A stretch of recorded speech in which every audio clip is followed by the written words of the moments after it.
be saying the same thing. Mr. Trump. Yes or no? Do you think the American-born children of undocumented immigrants should be deported? It's a story. Very simple.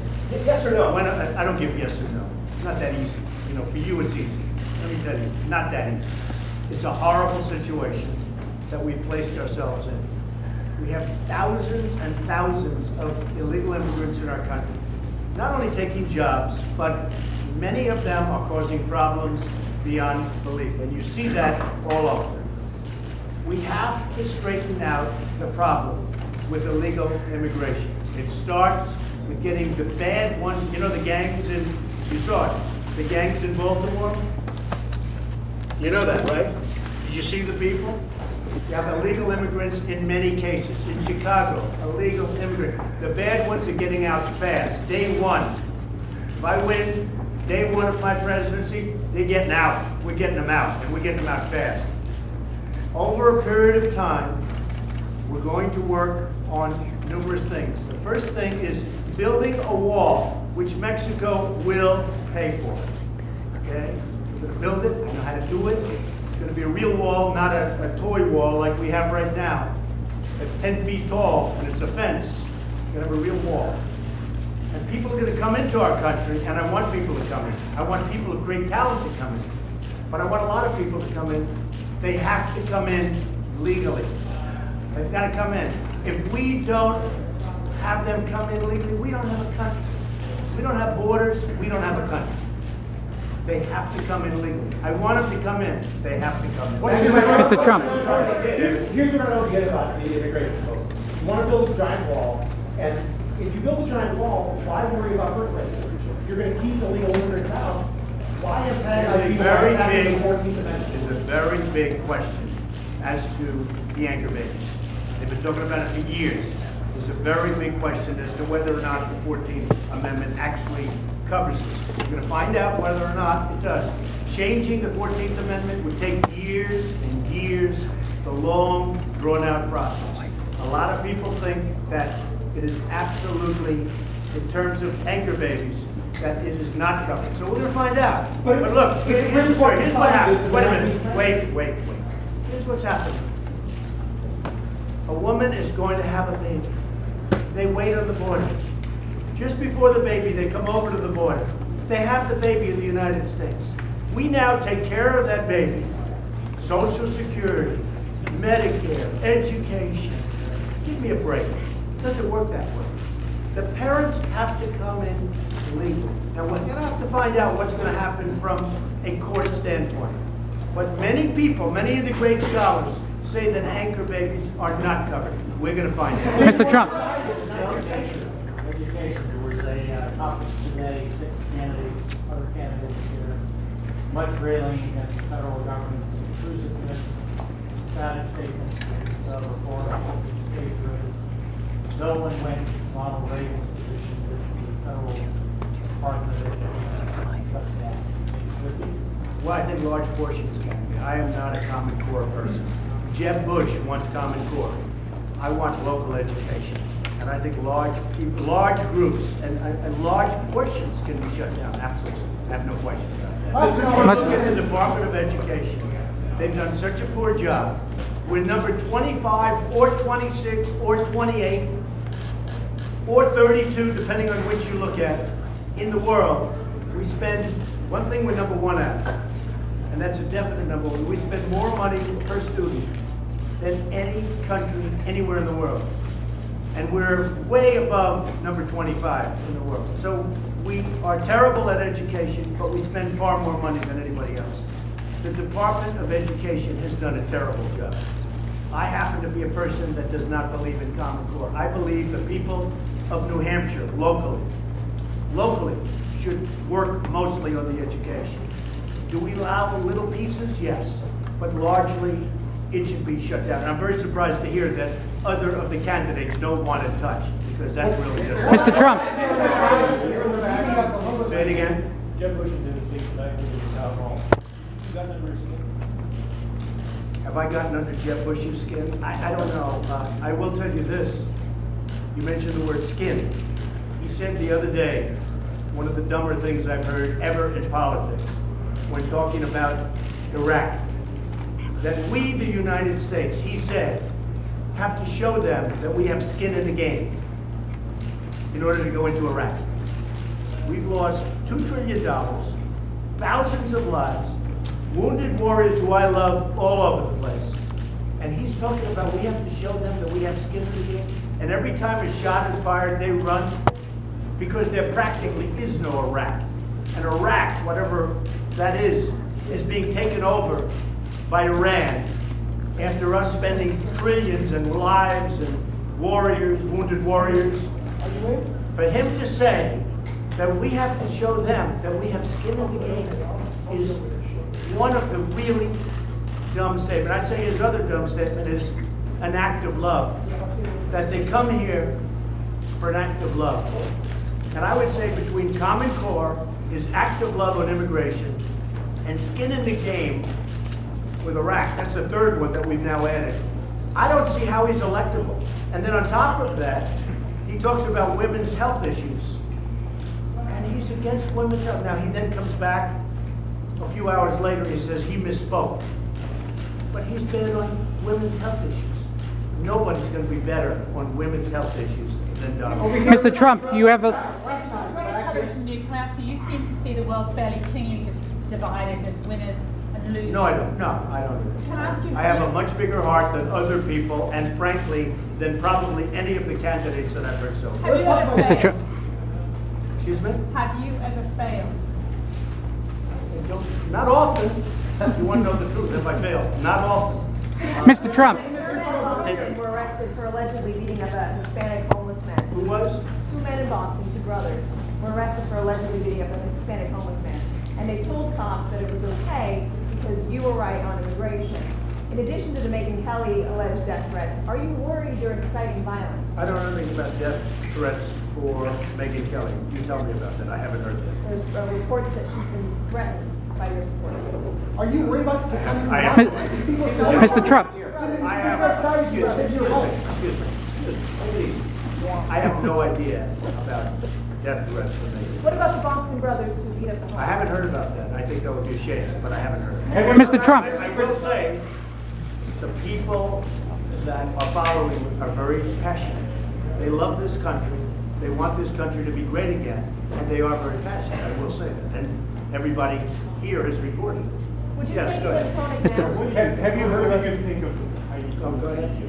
What do I think about what? I think Heidi Klum is a very nice person. Go Mr. ahead. Trump. Have you heard about the secret deal that was cut with Iran over allowing Iran to inspect its own nuclear facilities? And what do you think about it? I think it's crazy. I think the whole Iran deal is the dumbest deal that you can imagine. I think it's going to go down as one of the worst deals in the history of this country, maybe of the world. It is a total and complete catastrophe.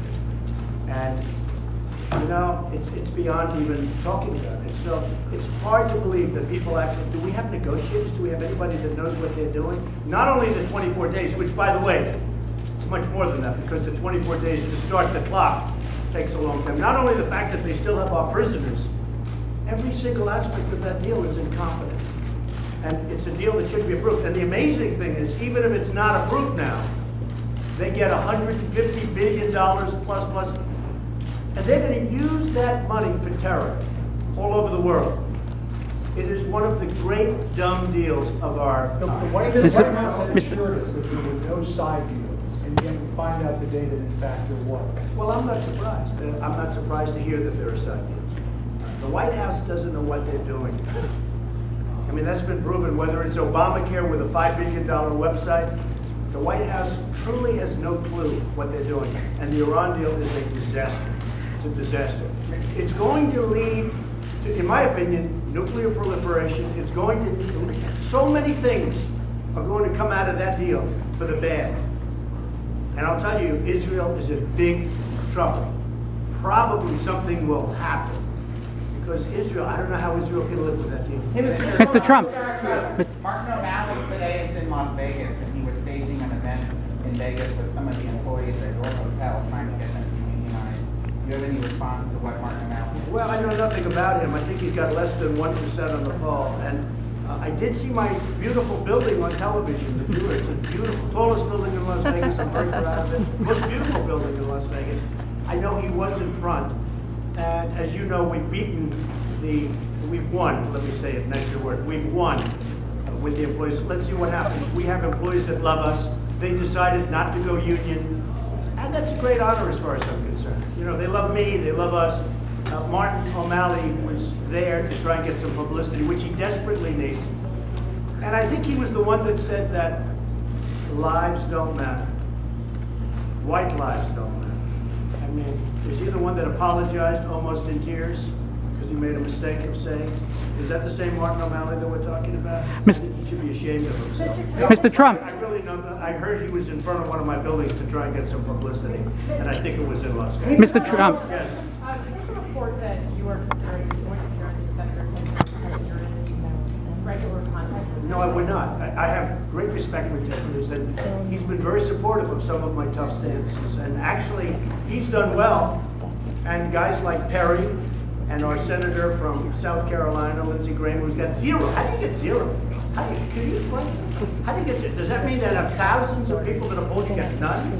But he has nothing. The people that attacked me, now Rand Paul is going down the tubes. And he hit me all of a sudden. I mean, he was doing very poorly. He hit me. He went down. One of the great honors is that everybody that attacks me seems to go down. Ted Cruz and Carson, who's been, you know, really terrific. They've been great. A few of the others have been great.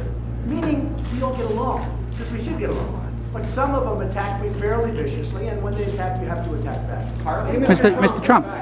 Harley is going up in the polls. Yeah, she's a very nice woman.